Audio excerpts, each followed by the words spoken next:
Muy buenos días, amigos televidentes, bienvenidos a Pulso Político por TC Televisión en este domingo 25 de marzo. Son las 9:02, tengo entendido. Estamos transmitiendo en vivo y en directo, no, son las 9 de la mañana, veo en el reloj del estudio, estamos transmitiendo en vivo y en directo. Y el día de hoy vamos a tratar sobre temas que tienen que ver con la economía. Pero cuando se habla de economía, a veces muchos dicen, eso es demasiado aburrido, pero recordemos algo, la economía es una herramienta fundamental para que la calidad de vida de nosotros, los ecuatorianos, y la calidad de vida de cualquier población, tenga sustento, tenga calidad, tenga esto que la Constitución de ecuatoriana y que el pueblo ecuatoriano aprobó producto de la Constitución de Montecristi, tenga un buen vivir. Por eso es importante trabajar en temas económicos. El día de hoy tendremos a la ministra, coordinadora de la política económica, la doctora Yanet Sánchez, con quien vamos a revisar cómo le ha ido al Ecuador en el 2011, qué esperamos en el 2012, pero sobre todo, qué esperan ustedes, amigos ecuatorianos, en sus familias, en sus trabajos, en sus negocios, en sus emprendimientos, para poder planificar, desarrollar y sobre todo generar modelos que sean sostenibles.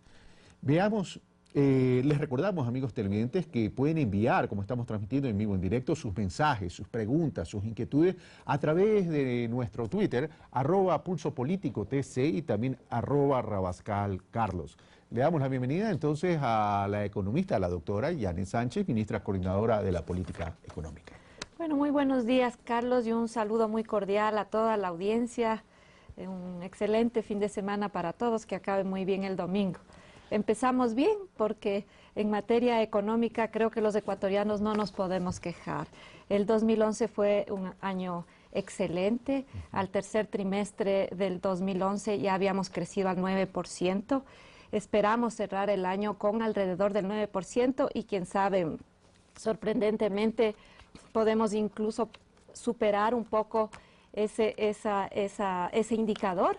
Y lo más importante, lo que tú decías me parece clave, el impacto en la calidad de vida de las personas. La economía no es importante si esta no redunda en la calidad de vida del ciudadano, de la familia, de los hogares ecuatorianos. 900.000 personas han salido de la pobreza desde el 2006 hasta el 2011. Ha bajado la tasa de desempleo, estamos en los niveles más bajos desde la última serie comparable, que es desde el 2007, estamos en 5.1% de desempleo anual y por primera vez sobrepasa la ocupación plena al subempleo en el país. Señora ministra, sin embargo lo que se dice, y unas cosas son los indicadores, pero el mundo no solo es de los indicadores, sino también de las percepciones. Es por eso que yo vi necesario realizar este programa con esta temática. Perfiles de opinión hizo una encuesta, Guayaquil y Quito, con fecha 25-26 de febrero del 2012, área geográfica, Quito, Guayaquil, universo hombres y mujeres ecuatorianos de 18 años y más, la muestra 622 entrevistados y un margen de error de más o menos 4% y un intervalo de confianza del 95%.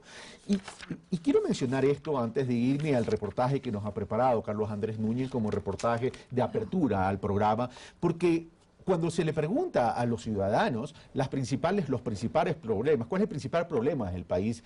Sigue el ciudadano, dice, el desempleo con 31.4% y la delincuencia e inseguridad con un 29.1%. Es decir, para los ecuatorianos, tenemos que reconocer que esto es Guayaquil y Quito, el desempleo sigue ocupando un puesto importante dentro de las principales preocupaciones del país.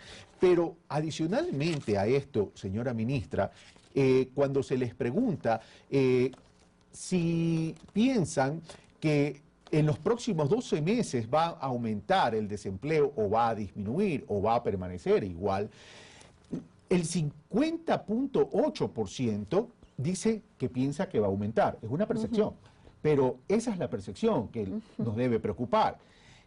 Que va a permanecer igual el 32.6% y que va a disminuir el 16.4%. Entonces estamos hablando que es una percepción de los ecuatorianos bastante pesimista.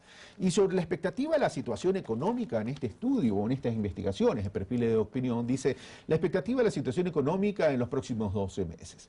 Va a mejorar el 22.6%, va a ser igual 35.6%. O sea que aquí hay, más bien sí hay una percepción positiva más allá del 50%. Pero la percepción de que va a empeorar es el 41.2%, que es una gran parte de la población. Debo aclarar, y insisto, esto es Guayaquil y Quito, y este es el estudio mostrado por Perfiles de Opinión. Por eso es importante, pues, señora ministra, que hablemos de la economía. Así es.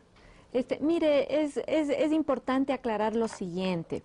De todas maneras, las percepciones, si nosotros consideráramos, bueno, hay varias fuentes, pero si consideramos la evolución, la posición en general y las expectativas de los ecuatorianos han mejorado.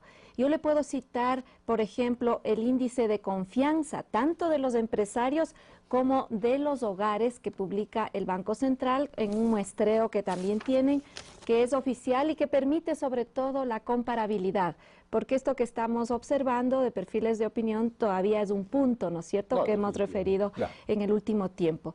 Pero el índice de confiabilidad, tanto empresarial, de los sectores empresariales, como de los hogares, ha incrementado de manera importante, 30 puntos en el último año en el índice de confiabilidad empresarial. Y en el de los hogares también, porque de hecho, tanto empresarios como también los hogares sintieron en el 2011 una sensación, ¿no es cierto?, de mayor bienestar, fruto de hechos objetivos. Mejoraron los ingresos que tenían los hogares, la liquidez mejoró, por eso es que aumentó la inversión, las importaciones en bienes de capital y materia prima y el consumo también. Yo le invito, también. señora ministra, que vamos a desglosar y vamos a desbrozar este camino, a analizar punto por punto. Crecimiento económico, desarrollo social, capacidad de ingresos de los ecuatorianos en relación también a la canasta básica familiar y a ver y cómo se va comportando la brecha que existía entre los ingresos familiares y la canasta básica familiar. Pero vamos punto por punto. Solo, Carlos, sí. Permítame solo una cosita adicional que le iba a decir respecto a lo que preocupa más a los ciudadanos.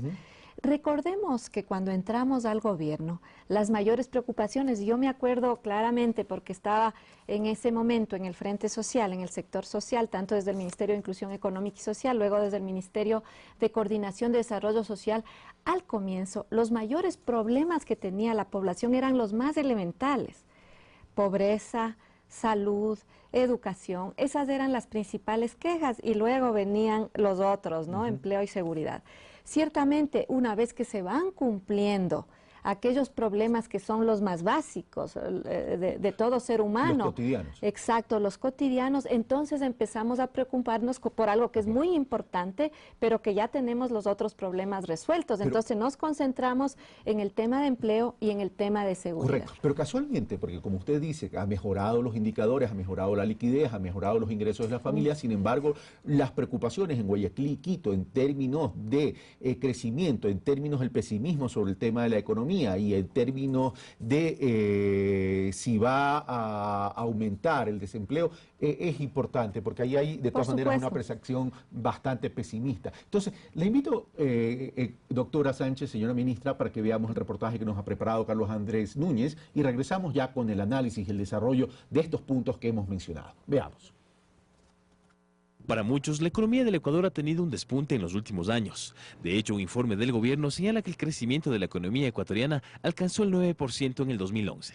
El principal factor de este crecimiento para muchos está relacionado con la actividad petrolera, que principalmente se respalda en el precio del barril de petróleo, que actualmente se ubica en los $105,61, así como la producción del crudo, que para el 2012 el gobierno se ha puesto la meta de 188 millones de barriles. Esto junto con el incremento de la inversión en este sector de 120 a 500 millones de dólares y la renegociación de los contratos petroleros con las empresas extranjeras.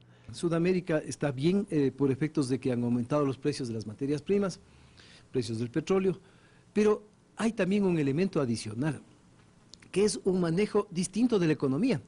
Hoy manejamos la economía sin complejos. Antes los acomplejados manejaban la economía, pensaban en que todo lo de afuera era lo mejor. Y teníamos depositado todos los ahorros nacionales en la banca privada internacional. Hoy hemos dispuesto que regresen esos capitales que no nos pagaban sino 1,25%. Y lo estamos invirtiendo en el país. Pero el sector no petrolero también ha significado un importante aporte para el crecimiento económico. Por ejemplo, el sector de la construcción es uno de los más destacados. Como nunca antes en la historia se han podido constatar inversiones significativas tanto del sector público como del sector privado. La cartera hipotecaria, que en un determinado momento pues no superaba los 1.600 millones de dólares, hoy en día supera largamente los 3.000 millones de dólares. De hecho, el Banco de la Vivienda actualmente atiende a unas 30.000 familias con más de 130 proyectos de vivienda a nivel nacional, mientras que el Banco del IES ha entregado hasta el momento más de 1.000 millones de dólares para proyectos de vivienda a sus afiliados. En 16 meses de trabajo, yo considero que es un récord en banca pública. Hemos colocado 3.000 millones de dólares en la economía nacional. Lo que significa un importante aporte de inyección para activar la economía. Pero además, sectores como el del banano, el camarón y las flores significan importantes aportes para el ingreso del país. El desafío de la economía es siempre, contando escasos recursos, el satisfacer las necesidades de todos. Pero es bien difícil. No hay sistema en el mundo, ni época en el mundo, en que hayan podido satisfacer las necesidades de todos los pobladores. En este sentido, cabe destacar lo que refleja la balanza comercial actual. En enero del 2012, el campo petrolero creció a 947,7 millones de dólares, mientras que el sector no petrolero registra un déficit de 864,7 millones de dólares. Justamente, frente a esta realidad, se habla de la necesidad de la aplicación de políticas que promuevan un mayor fortalecimiento de los sectores no petroleros. Carlos Andrés Núñez, Pulso Político. Gracias, Carlos Andrés Núñez. Bueno, ya están llegando los mensajes por Twitter, ya tenemos unos 10, voy a comenzar a leer 3 para ya entrar al tema. Francisco Pérez dice, ¿podría decirse que la economía ya no se mide en números, sino en niveles de satisfacción? Pregunta Francisco Pérez. Eduardo pregunta, la pregunta 1, Eduardo, dice, restringir importaciones, ¿se han incrementado repuestos y vehículos y el restringir tiene efectos en el crecimiento? Iván Abone pregunta, ¿por qué la economía del Ecuador es la más complicada en Latinoamérica? Estas son las preguntas de los 3 televidentes. Ya iremos en el transcurso del programa leyendo las otras preguntas que han llegado al Twitter de @rabascalcarlos. Señora ministra, quisiera responder a una de estas preguntas. ¿Podría decirse que la economía ya no se mide en números, es decir, en indicadores, sino en niveles de satisfacción? Es decir, me imagino que se refiere, Francisco, a niveles de acceso a oportunidades. Bueno, definitivamente, insisto y reafirmo lo dicho, ¿no? La economía es importante en tanto mejora las condiciones de vida de la población. No tiene otro sentido. Cuando entramos en épocas, hace algunas décadas, ¿no es cierto?, del fundamentalismo económico, se pensaba que el objetivo fundamental era la maximización de beneficios.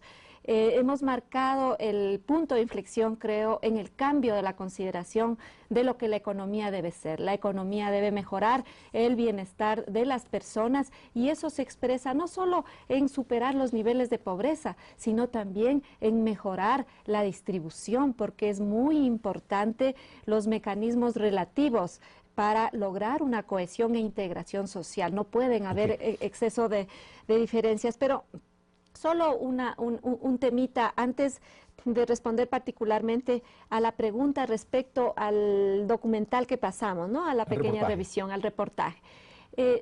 La importancia del sector petrolero y si este estaría marcando el crecimiento de la economía. Indudablemente las condiciones del mercado internacional, como bien lo refirió el economista Rodríguez, no solo para Ecuador, sino para toda América Latina fueron favorables, sobre todo para los productos básicos, minerales y metales. Entre ellos, por supuesto, el tema petrolero fue favorecido por el comportamiento de los precios. Es indudable que esto dio ventajas, ¿no es cierto?, para el manejo de la economía, siendo que el petróleo todavía es una de nuestras entradas de divisas más importantes en el sector petrolero. Pero ojo con lo siguiente. Nosotros hemos podido beneficiarnos de esas excelentes condiciones de mercado porque renegociamos de mejor manera los contratos petroleros. Recordemos que antes las ganancias extraordinarias se las llevaban las empresas petroleras afuera. Ahora el Estado ha podido aprovechar de esas ganancias extraordinarias. Eso en un primer punto. Segundo punto, los ingresos tributarios también fueron muy importantes. Hemos ganado en eficiencia en la contribución tributaria de manera importante. Entonces, no solo ha habido una entrada de ingresos petroleros, también hemos sido más eficientes en la recaudación tributaria. Tercero, hemos renegociado la deuda externa. Estamos, de todas maneras, en el manejo relativo, ¿no es cierto?, a la capacidad económica que tenemos los ecuatorianos y en el manejo de nuestras cuentas fiscales, mucho más cómodos, ¿no es cierto?, en el manejo actual de la deuda externa, que apenas tenemos en total de deuda pública un 22.1%, una baja sustancial en relación al Producto Interno Bruto respecto a lo que teníamos antes. Hemos hecho mejor utilización de las reservas de libre disponibilidad. Antes estaban inactivas y afuera casi perdiendo en términos reales. Entonces, son varias las explicaciones para una buena conducción económica. Solo acabo el punto. Y por último, lo que más crece en la economía y lo que más fundamenta el crecimiento económico no es el sector petrolero, es el sector no petrolero. Al tercer trimestre del 2011, el sector no petrolero estaba creciendo al 11%, el sector petrolero crecía apenas al 5% y la contribución al crecimiento de la economía lo da el sector petrolero con más del 80%. Es lo que explica fundamentalmente el crecimiento económico. Y a eso apuntan mis preguntas y mis inquietudes, señora ministra. El reportaje de Carlos Andrés Núñez habla de un crecimiento económico del 9%, un crecimiento económico, claro, está hecho al tercer trimestre, todavía no tenemos datos del cuarto trimestre del 2011, por tanto no sabemos cómo vamos a cerrar todavía el año 2011, pero daría la impresión que por ahí vamos a estar.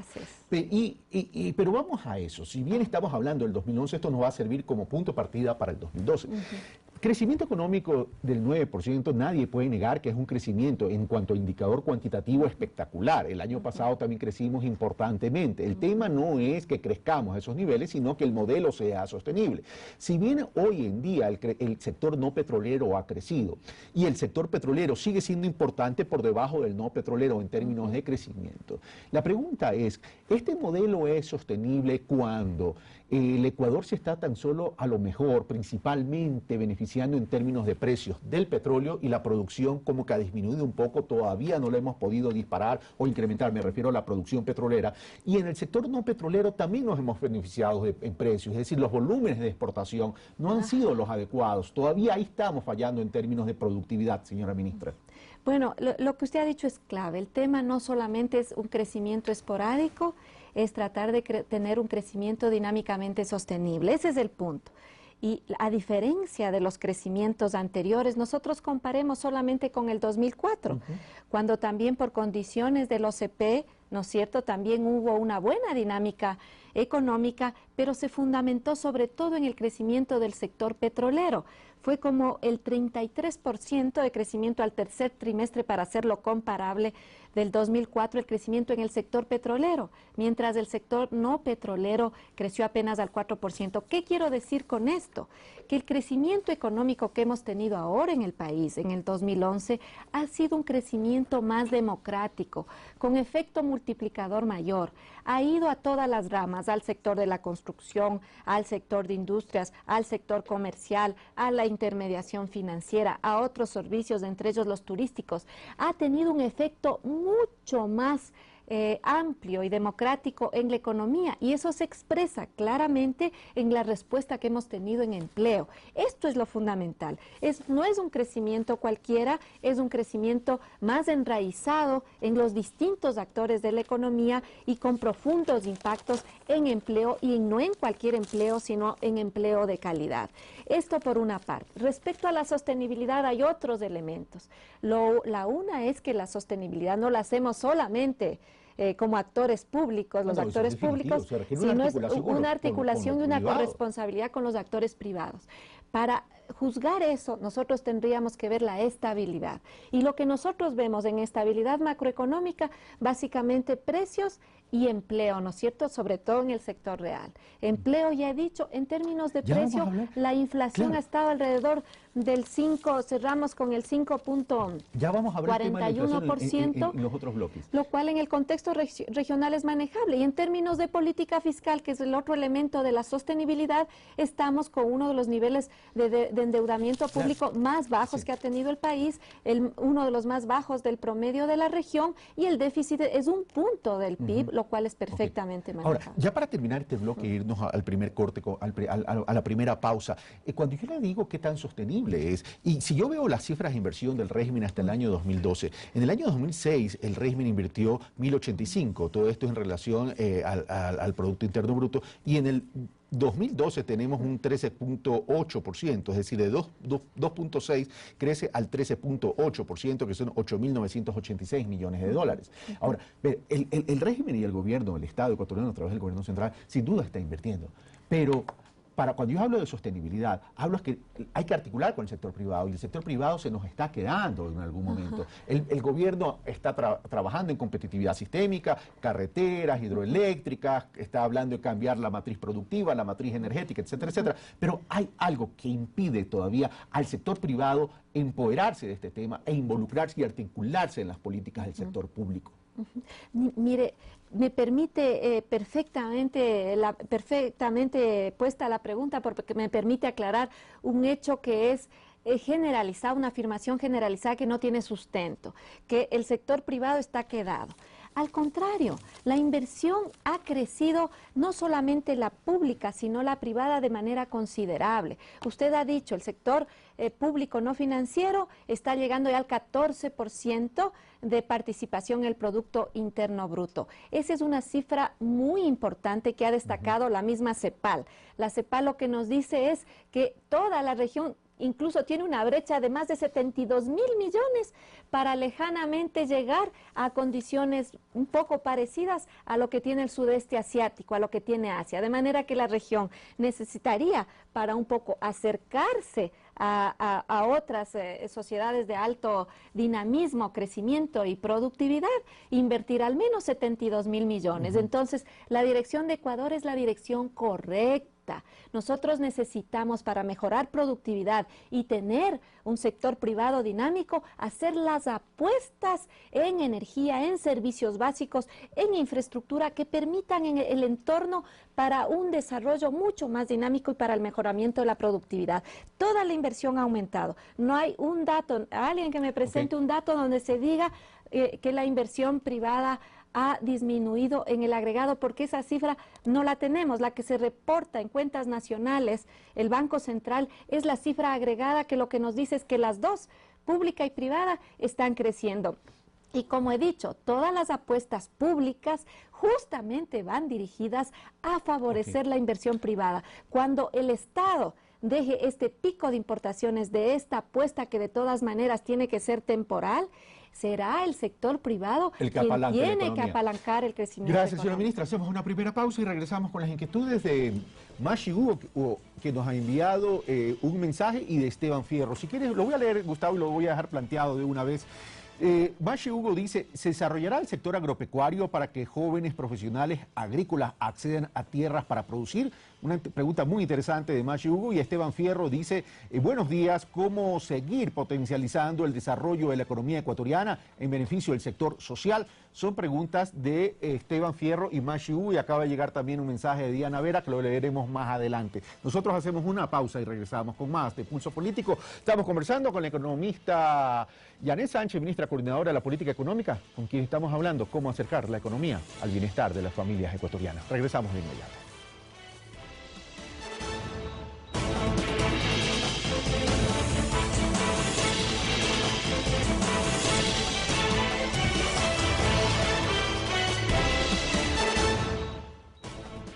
Estamos de vuelta, amigos televidentes. Recordamos, estamos con la ministra coordinadora de la política económica, la doctora Yanet Sánchez, con quien estamos hablando de la economía hacia el desarrollo social, es decir, cómo acercamos la economía a la ciudadanía. Paula Subía podría preguntarle si han evaluado alguna reforma tributaria encaminada a mitigar el impacto de las NIF en las empresas. Se refiere pues a los principios contables generalmente aceptados, porque hoy, a partir ya de estos ejercicios, ya las NIF entran a implementarse en los estados financieros y significa que los gastos van directamente a resultados, los gastos amortizables cuyos beneficios se reciben a futuro. Por otro lado, también el señor Juan Pablo Jaramillo pregunta, ¿hasta cuándo seguimos subsidiando los combustibles? Es un subsidio que no genera equidad, 5 años y no se ha hecho nada, y se refiere a la liberación de estos recursos al eliminar subsidio o a focalizarlos cuando estos se podrían invertir en temas sociales. Y por otro lado tenemos a Héctor Jalón, que pregunta cuál ha sido el crecimiento económico. Bueno, eso ya lo hemos conversado. Señora ministra. Bueno, vamos, varios temas entonces. Respecto al sector agropecuario que nos consultaba alguno de los de las personas que escribían.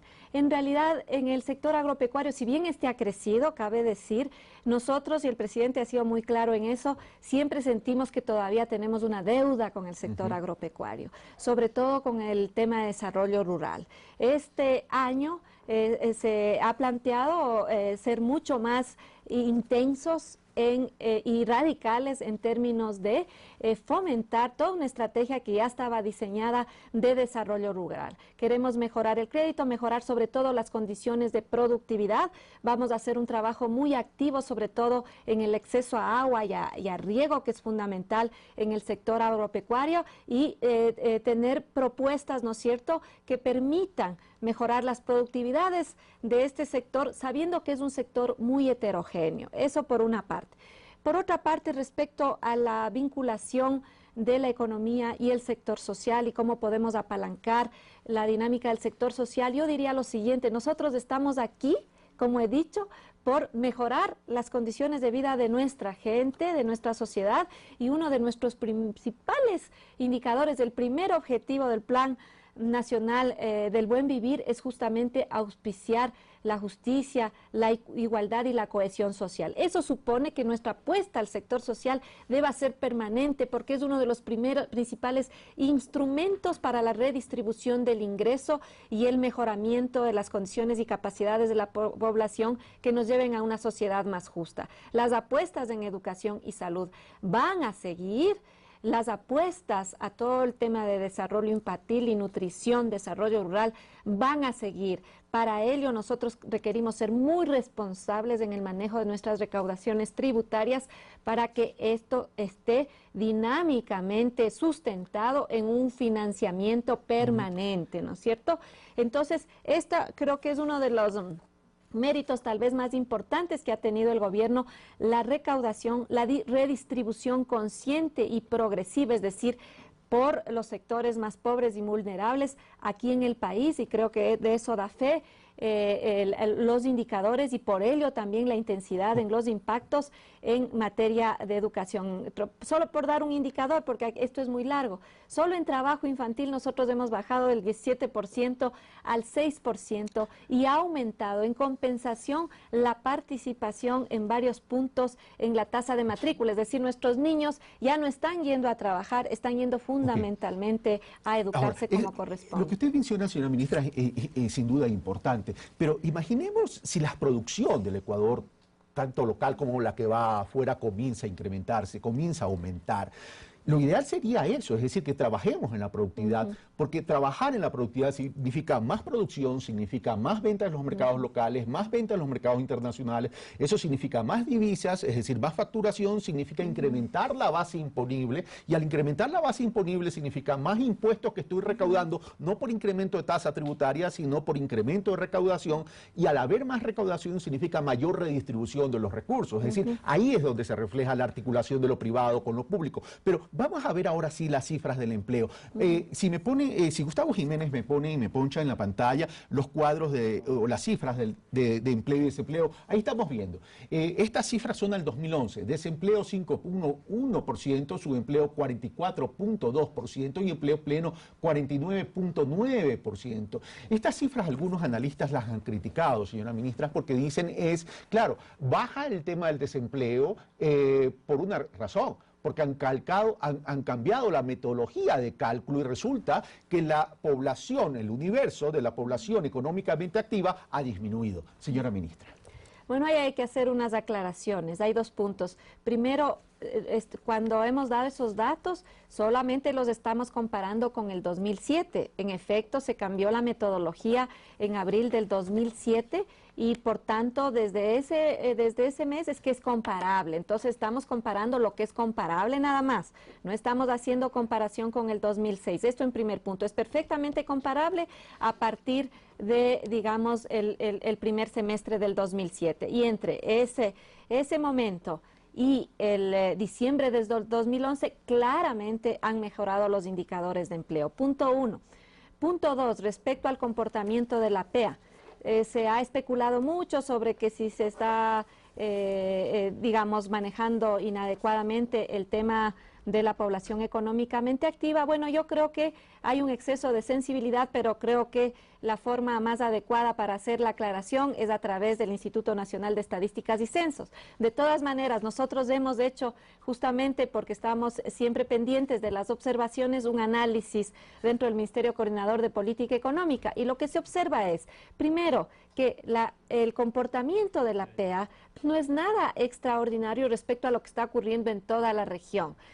La PEA se va desacelerando en su crecimiento, en ciertos momentos disminuye, sobre todo en ciertos grupos de edad, porque nuestra población de todas maneras se va envejeciendo en el tiempo. Ese es un elemento. O sea, son condiciones demográficas de largo plazo que explican ese comportamiento. Por otra parte, si uno desagrega los grupos de población donde la población económicamente activa está y donde se reduce, también observamos un comportamiento particular en la población, sobre todo la más joven, menor de 18 años, y también aquella que está entre 18 y 25 años. Lo que está ocurriendo es que estas personas que antes participaban o querían un empleo, porque acuérdese que la población económicamente activa es aquella que no está estudiando, que no está en quehaceres domésticos y que está buscando activamente un empleo, tenga o no tenga el empleo. Entonces, lo que ha pasado en la población joven es que la mayoría está ya fuera de la población económicamente activa porque está estudiando. Pero sin embargo, es que usted acaba de mencionar algo que lo ratifica uno de los diarios de la ciudad y también los resultados del último censo poblacional. El Ecuador envejece. Y estos datos que el Ecuador envejece también nos deberían no preocuparnos ahorita por el sencillo hecho que no es que hay poca población joven, pero es la tendencia. ¿Y esto qué significa? Que al Ecuador le podría traer serias consecuencias a futuro si no tomamos o no planificamos desde ahora. Porque una población que envejece significa menos aportantes al Seguro Social, significa que vamos a tener una población económica activa inferior, significa entonces que vamos a tener problemas de demandar, ¿perdón? Que tenemos que financiar a una población. Correcto, tenemos que poblacionar a una población que no está activa, que no está produciendo, pero que se supone que durante su vida de trabajo aportó al sistema de seguridad social. Pero por otro lado, todavía tenemos problemas de cobertura en la seguridad social, señora ministra. Así es. Bueno, este es un desafío muy grande.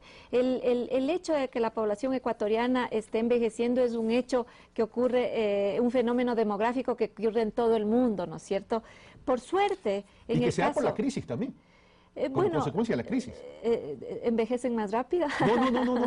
No que se envejece más rápido, sino que la población, los hogares ya tienen menos hijos y el ingreso familiar envejece más rápido. Y el ingreso familiar ya no es de 1.6.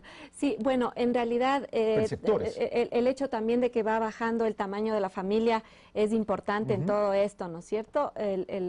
La población, bueno, son los comportamientos que ocurren tanto en términos sociológicos como demográficos en todo el mundo. La suerte que tenemos en el caso ecuatoriano es que todavía tenemos una buena proporción de población joven.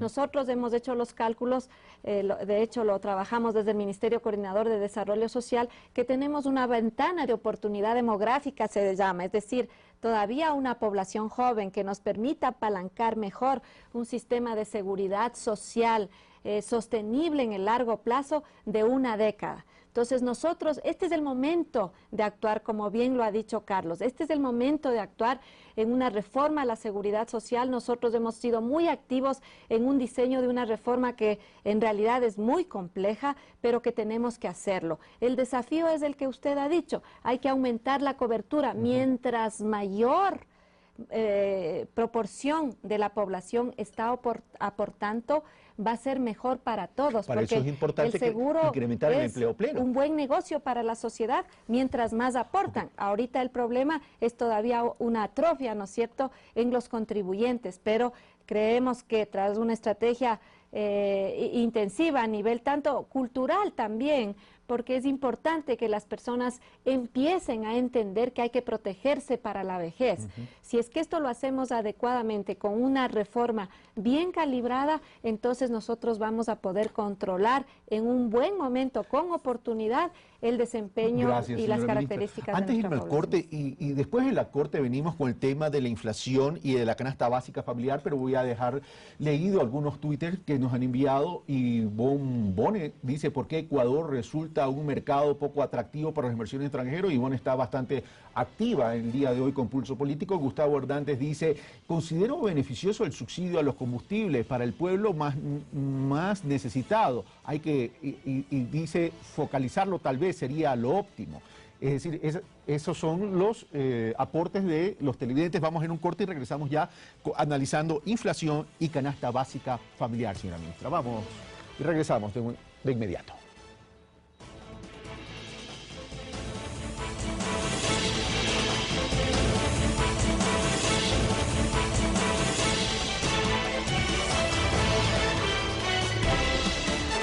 Estamos de vuelta, amigos televidentes, gracias por su sintonía y gracias también por los mensajes de los Twitter. Están interactuando con Pulso Político y eso es importante.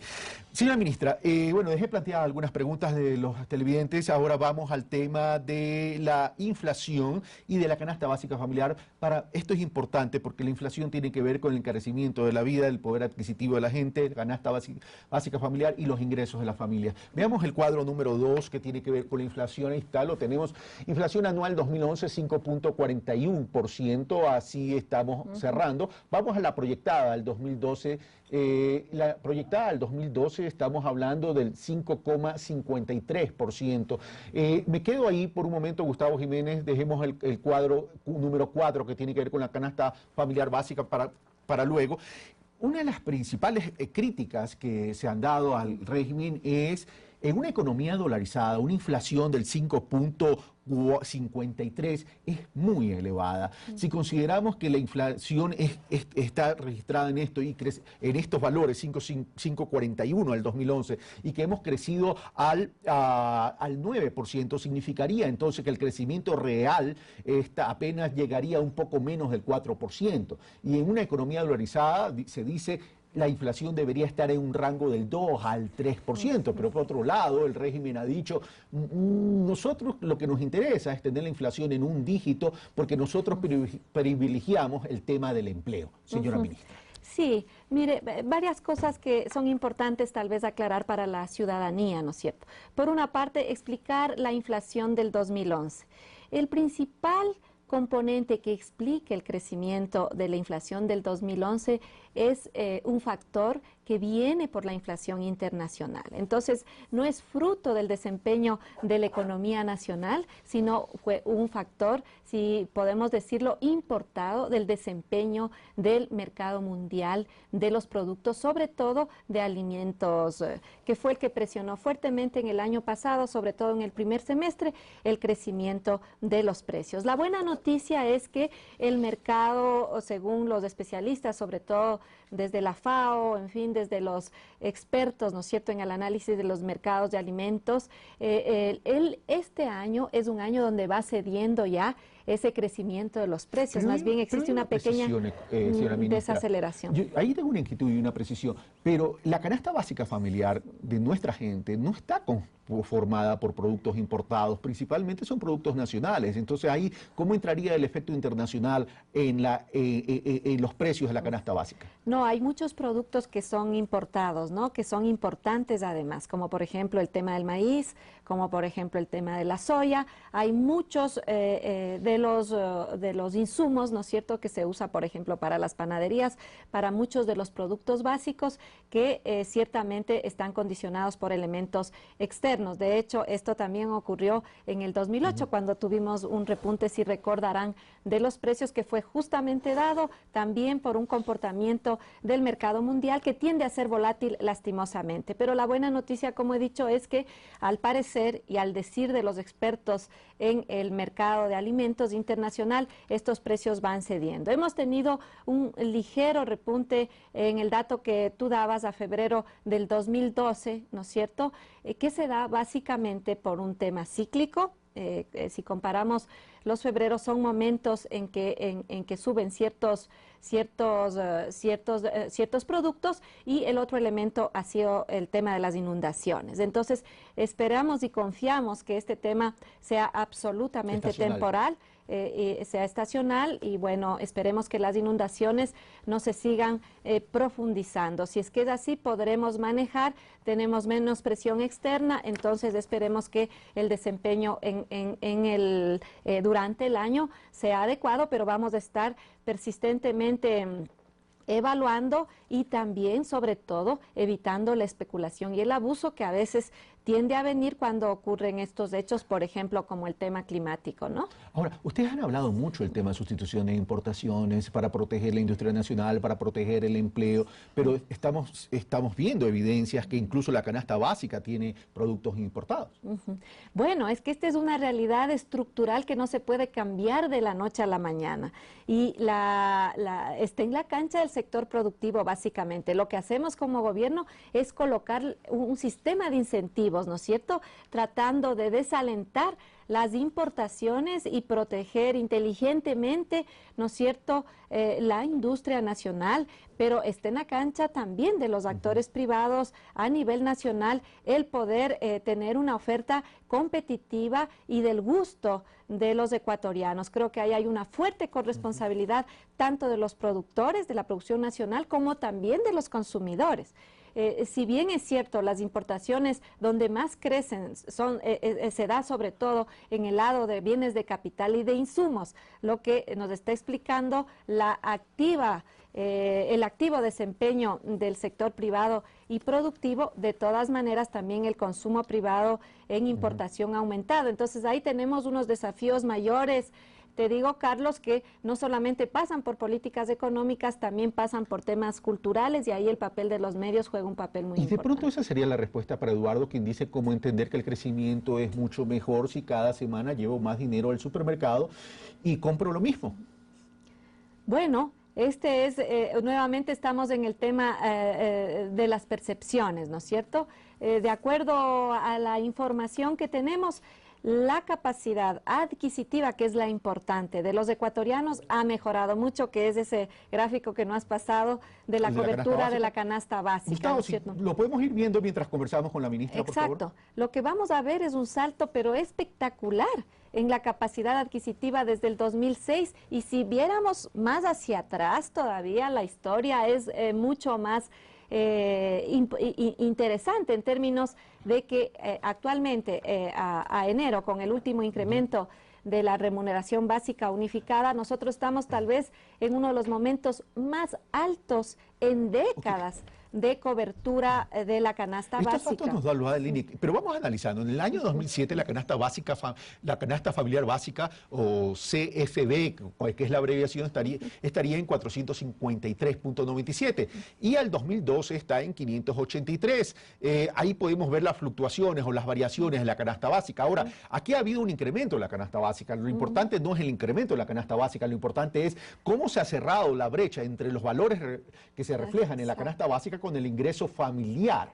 Y considerando que hoy se reduce, de acuerdo, al censo poblacional y al estudio económico del mismo INEC, se reduce el número de perceptores de ingresos en la familia. Ya no es 1.6, si no me equivoco es 1.2. Es decir, entonces, más bien hagamos esa evaluación, señora ministra. Claro, pero lo importante, como tú bien decías, no solamente es cuánto ha crecido el costo de la canasta básica, que naturalmente tiene que irse ajustando, más el incremento de los precios, esto, digamos, nunca estamos en el mismo punto.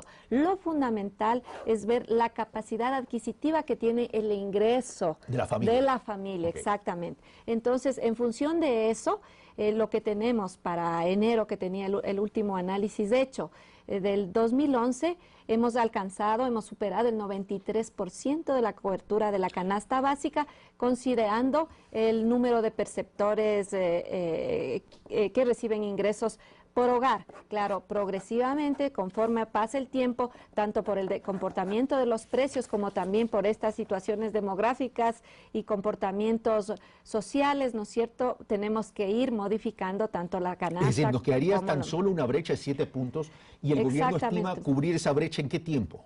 Bueno, lo que hemos dicho es que acabaremos este gobierno cubriendo esa brecha. Esperamos hacerlo así. O sea, este periodo. Este periodo de gobierno, exactamente. O sea, con la canasta básica versus ingresos familiares, tablas. Claro, esta es la idea, esta fue siempre la idea original, ¿te acuerdas?, de lograr el ingreso equidad o el ingreso dignidad, que decíamos del salario, dignidad. Vamos a ver un reportaje, hablemos ahora del sector externo, vamos a ver un reportaje que nos ha planteado Carlos Andrés Núñez, pero dejo planteado una pregunta que Francisco Pérez la viene haciendo recurrentemente. ¿Sería posible en un futuro próximo poner en debate el subsidio a los combustibles? Bueno, yo creo que el debate ya está. El tema es su implementación. ¿Ok? Veamos entonces ahora el reportaje que nos ha preparado Carlos Andrés Núñez en relación al sector externo. Hace poco el gobierno ecuatoriano mantuvo un acercamiento con representantes de la Unión Europea con el fin de retomar acuerdos comerciales de beneficio mutuo. Ese es un tema que no podemos dejar de lado. De hecho,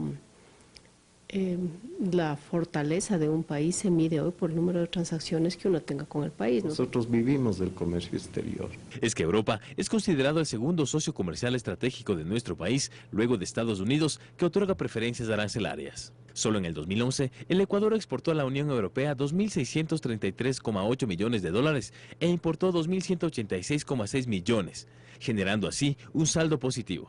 Me parece un avance en el solo hecho de poder negociar cualquier tipo de intercambio con Europa. Acuerdos inteligentes de apertura, de comercio, son fundamentales. Pero hay quienes manifiestan que estos mercados no son los únicos importantes y advierten poner atención a los mercados regionales. El mejorar nuestras relaciones con aquellos países que solamente nos venden y no nos compran nada. Es penoso, por ejemplo, que nuestros vecinos de Colombia tengan un saldo positivo en su balanza comercial de más de 1.000 millones de dólares. Si no nos están comprando nada y todo lo estamos comprando a los colombianos. Es penoso que el Brasil, aquel que quiere hacerse dueño de Sudamérica, pues también no nos compre nada. Pero también los mercados asiáticos han ingresado al escenario ecuatoriano y hoy también son estratégicos, como por ejemplo China, a quien el Ecuador vendió crudo por anticipado. Por otra parte, el gobierno ecuatoriano ha decidido apostar a la actividad minera, inicialmente con el proyecto Mirador, que dejaría al país un ingreso de más de 4.450 millones de dólares. A tratarlo con mucho cuidado, porque si bien nos puede proporcionar algunos recursos, las desventajas de la explotación minera están a la vista, ¿no? Hay muchas contrapartes, el mismo tema ambiental, que aunque se maneje hoy con más prudencia que antes, no deja de ser contaminante. Lo fundamental para el mundo, no para el Ecuador, es el sector forestal, agropecuario y de la pesca, porque eso depende del puente intergeneracional para salvar la vida, o sea, para poder respirar, de eso depende la seguridad alimentaria y además las exportaciones. Pues con estos acuerdos se impulsan sectores productivos no tradicionales que son los que generan recursos directos hacia los productores. Carlos Andrés Núñez, Pulso Político. Gracias, Carlos Andrés Núñez. Eduardo, con relación a este tema, dice, ¿hasta cuándo se eliminan las restricciones para las importaciones? ¿No sería bueno existir más productos, los precios bajarían? Ese pregunta, ¿qué tipo de programa somos? Somos un programa, dice, programa de investigación. ¿Qué tipo? Somos un programa de opinión, donde hacemos análisis de la política y de la economía y de las cuestiones sociales también. Y estamos hablando sobre datos estadísticos que la propia INE, el Instituto Nacional Ecuatoriano de Censos, ha evaluado, así como también investigaciones sociales. Eduardo habla, lo que deben hacer es dar más incentivos a los empresarios, ventajas tributarias para fomentar la industria nacional. Y Jorge Luis Barrera dice, ¿cuál prevén será el impacto económico a mediano plazo de las acciones tomadas por el gobierno a nivel de educación superior? A ver, el sector externo, señora ministra, definitivamente es importante, pero hay personas como Eduardo que creen que si se abren las importaciones hay más productos, por tanto más competencia, los precios bajan. ¿Qué impacto podría tener? Es decir, tenemos que exportar, tenemos una economía dolarizada, no podemos imprimir billetes, tenemos que producir más, tenemos que vender más, por tanto esos ingresos que llegan de afuera son los que van a incrementar la masa monetaria y los que van a mejorar la economía nacional. Señora ministra. Así es, Carlos. Usted ha dicho el tema más importante, tal vez, cuando analizamos el sector externo. El Ecuador y su sistema económico no es comparable a muchos de los otros países de la región por su sistema monetario. Estamos dolarizados. Por tanto, el tema de la balanza de pagos y el sector externo debe ser muy celosamente cuidado, ¿no? Entonces, no es que podemos abrirnos nomás libremente y sálvese el que pueda, ¿no? En términos de que podamos tener impactos, ¿no es cierto?, desfavorables en el déficit de la balanza comercial, sobre todo de la no petrolera. Lo que tenemos como resultado entre el 2010 y el 2011, de todos modos, es halagador, porque ha bajado como el 60% el déficit comercial principalmente. Ahora, esto es así ciertamente porque, sobre todo por el comportamiento de los mercados, como he dicho, tanto de alimentos, de bienes básicos sobre todo, y del sector petrolero, porque no solo se favoreció el sector petrolero, sino también nuestras exportaciones primarias también se favorecieron. Por tanto, en este año fuimos favorecidos en términos de ese déficit. Eso no quiere decir que no tenemos que hacer todos los esfuerzos para mejorar el déficit, sobre todo del sector no petrolero, que, como tú adviertes, es algo que sí nos preocupa. Por tanto, vamos a seguir siendo muy activos en política comercial. La idea tanto de la búsqueda activa de mercados, o la política que tiene el gobierno es una búsqueda activa de mercados. Yo te daba un dato. Mira, incluso el reperfilamiento de la misma Cancillería está dirigido a esto. Hemos creado más de 22 oficinas comerciales. Antes no existían los perfiles de negociadores, los perfiles activos que nos busquen mercados en el exterior. Estamos intentando o haciendo todo lo posible por llegar a las conversaciones y a las negociaciones con Europa para poder tener posibilidades de exportar, pero en condiciones, como ha dicho claramente el presidente, que sean aceptables para un país pequeño como el nuestro, con un sistema dolarizado. No podemos ir a tratados de libre comercio, porque eso no le favorece a la economía ecuatoriana y podríamos poner en riesgo la dolarización. Por tanto, nosotros tenemos que ser muy cuidadosos, y por ello se ha tomado los tiempos que se ha tomado el gobierno en establecer los nexos y los acuerdos, porque no tenemos que firmar cualquier cosa, tenemos que ser muy celosos de aquello. Pero en esa línea de cuidar las balanzas comerciales, de reducir los déficits, etcétera, etcétera, es decir, de producir nosotros más y sustituir aquello que importamos para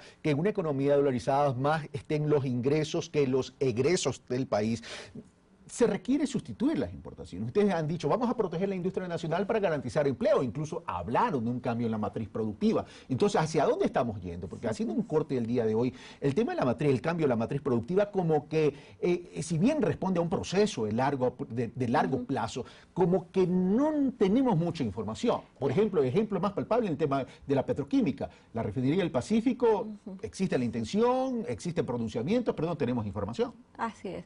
Bueno, dos temas son claves en este punto, ya más estructuralmente, si queremos mejorar la balanza de pagos, ¿no es cierto? El uno es el cambio de matriz energética, que no es menor, porque mira, nosotros no solamente estamos exportando petróleo, estamos importando activamente derivados de petróleo, porque todavía tenemos termoeléctricas, ¿no es cierto?, plantas termoeléctricas, y todavía necesitamos mucho para el consumo interno. Entonces, en esto buenas noticias. Ya con la operación de Masar, por ejemplo, han bajado ya en términos de volumen importaciones de derivados, que es parte de lo que reporta ya en un desempeño muy favorable de la balanza del sector petrolero. No solo el tema de valor, también rebajó algo las importaciones de derivados. Me queda un minuto, señora ministra.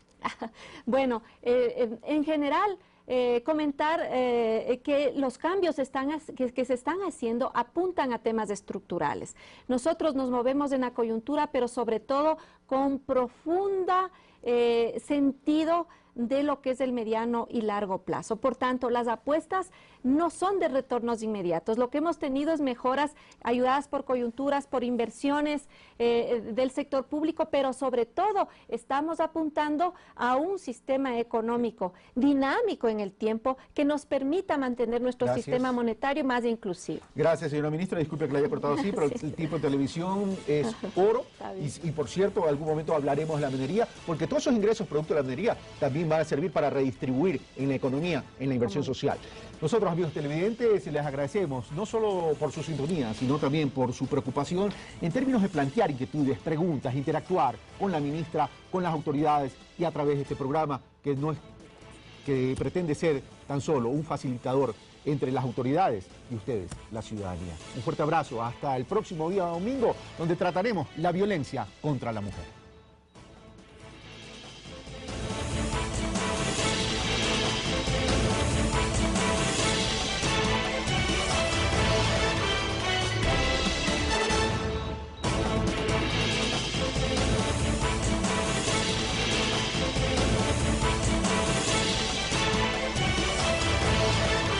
Sus mensajes, sus preguntas, sus inquietudes a través de nuestro Twitter, @pulsopolítico.tc y también @rabascalcarlos. Le damos la bienvenida entonces a la economista, a la doctora Yanis Sánchez, ministra coordinadora de la política económica. Bueno, muy buenos días, Carlos, y un saludo muy cordial a toda la audiencia. Un excelente fin de semana para todos, que acabe muy bien el domingo. Empezamos bien porque en materia económica creo que los ecuatorianos no nos podemos quejar. El 2011 fue un año excelente. Al tercer trimestre del 2011 ya habíamos crecido al 9%. Esperamos cerrar el año con alrededor del 9% y quién sabe, sorprendentemente, podemos incluso superar un poco ese indicador. Y lo más importante, lo que tú decías me parece clave, el impacto en la calidad de vida de las personas. La economía no es importante si esta no redunda en la calidad de vida del ciudadano, de la familia, de los hogares ecuatorianos. 900.000 personas han salido de la pobreza desde el 2006 hasta el 2011. Ha bajado la tasa de desempleo, estamos en los niveles más bajos desde la última serie comparable, que es desde el 2007, estamos en 5.1% de desempleo anual y por primera vez sobrepasa la ocupación plena al subempleo en el país.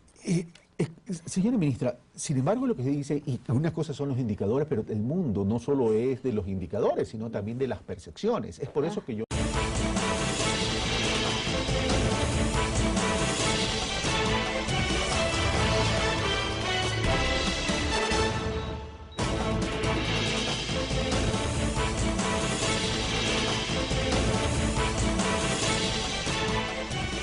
Muy buenos días, amigos televidentes, bienvenidos a Pulso Político por TC Televisión en este domingo 25 de marzo.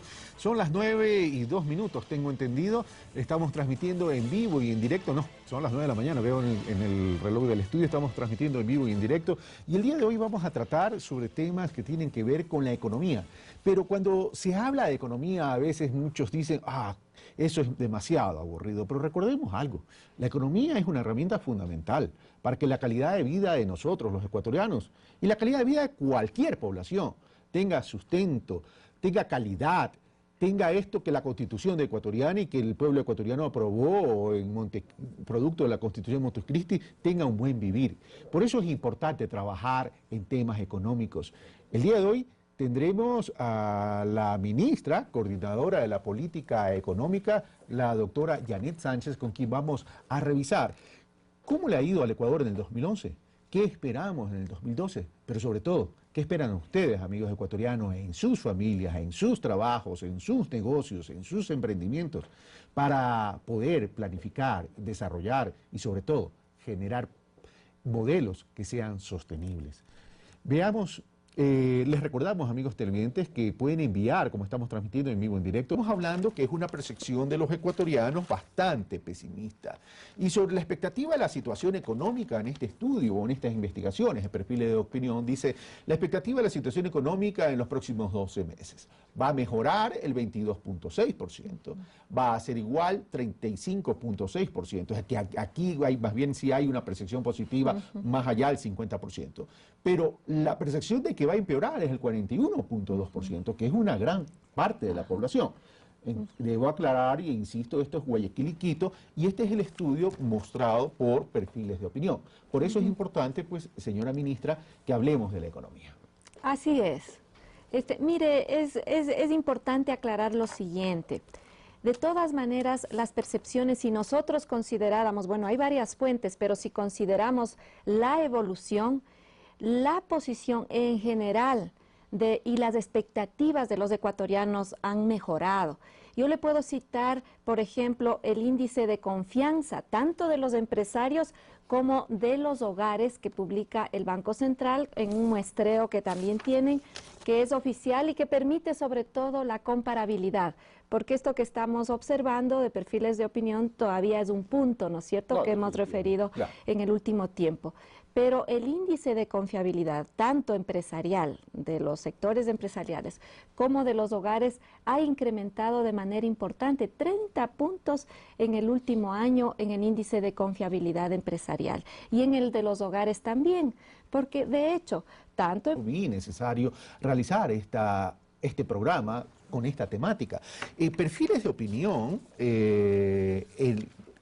hizo una encuesta, Guayaquil y Quito, con fecha 25-26 de febrero del 2012, área geográfica Quito, Guayaquil, universo hombres y mujeres ecuatorianos de 18 años y más, la muestra 622 entrevistados y un margen de error de más o menos 4% y un intervalo de confianza del 95%. Y quiero mencionar esto antes de irme al reportaje que nos ha preparado Carlos Andrés Núñez como reportaje de apertura al programa, porque cuando se le pregunta a los ciudadanos los principales problemas, ¿cuál es el principal problema del país? Sigue el ciudadano, dice, el desempleo con un 31.4% y la delincuencia e inseguridad con un 29.1%. Es decir, para los ecuatorianos, tenemos que reconocer que esto es Guayaquil y Quito, el desempleo sigue ocupando un puesto importante dentro de las principales preocupaciones del país. Pero adicionalmente a esto, señora ministra, cuando se les pregunta si piensan que en los próximos 12 meses va a aumentar el desempleo o va a disminuir o va a permanecer igual, el 50.8% dice que piensa que va a aumentar. Es una percepción, pero esa es la percepción que nos debe preocupar. Que va a permanecer igual el 32.6% y que va a disminuir el 16.4%. Entonces, empresarios como también los hogares sintieron en el 2011 una sensación, ¿no es cierto?, de mayor bienestar, fruto de hechos objetivos. Mejoraron los ingresos que tenían los hogares, la liquidez mejoró, por eso es que aumentó la inversión, las importaciones en bienes de capital y materia prima y el consumo también. Yo le invito, señora ministra, que vamos a desglosar y vamos a desbrozar este camino, a analizar punto por punto. Crecimiento económico, desarrollo social, capacidad de ingresos de los ecuatorianos en relación también a la canasta básica familiar y a ver y cómo se va comportando la brecha que existía entre los ingresos familiares y la canasta básica familiar. Pero vamos punto por punto. Solo, Carlos, permítame solo una cosita adicional que le iba a decir respecto a lo que preocupa más a los ciudadanos. Recordemos que cuando entramos al gobierno, las mayores preocupaciones, yo me acuerdo claramente porque estaba en ese momento en el Frente Social, en el sector social, tanto desde el Ministerio de Inclusión Económica y Social, luego desde el Ministerio de Coordinación de Desarrollo Social. Al comienzo, los mayores problemas que tenía la población eran los más elementales: pobreza, salud, educación. Esas eran las principales quejas y luego venían los otros, ¿no? Empleo y seguridad. Ciertamente, una vez que se van cumpliendo aquellos problemas que son los más básicos de todo ser humano. Los cotidianos. Exacto, los cotidianos. Entonces empezamos a preocuparnos por algo que es muy importante, pero que ya tenemos los otros problemas resueltos. Entonces nos concentramos en el tema de empleo y en el tema de seguridad.